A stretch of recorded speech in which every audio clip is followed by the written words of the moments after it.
ধরুন আপনি আপনার বন্ধুকে কিছু টাকা ধার দিলেন, একটা লিখিত ডকুমেন্টের মাধ্যমে টাকাটা ধার দিলেন এবং কোনো বন্ধকি সম্পত্তি আপনি নিলেন না তার বিরুদ্ধে। তো সে টাকাটা একটা সময়ের পর দিতে অস্বীকার করলো, যে সময় দেওয়ার কথা ছিল সে সময় দিতে অস্বীকার করলো। তো আপনার মনের মধ্যে প্রশ্ন আসবে যে তাহলে মামলা একটা ফাইল করতে হবে। তো এখানে প্রশ্ন আসবে যে কখন মামলাটা ফাইল করবেন। এটার জন্য দেখতে হয়, আমাদের একটা আইন আছে যেটাকে বলে লিমিটেশন অ্যাক্ট। সেই অ্যাক্টে প্রেসক্রাইব বলা আছে যে কখন একটা মামলা ফাইল করা যেতে পারে আর কত সময় কেটে গেলে একটা মামলা আর ফাইল করা যেতে পারে না। সেখানে একটা চার্টের মতো করে দেওয়া আছে যে কোনটা মামলার জন্য কত সময় লাগে।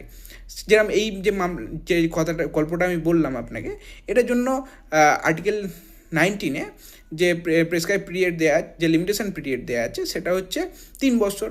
তো এই যখনই আপনার বন্ধু আপনার থেকে টাকাটা দেওয়ার ডিফল্ট করলো, সেই সময় থেকে 3 বছরের মধ্যে আপনি একটা সিভিল কেস আপনি ফাইল করতে পারেন।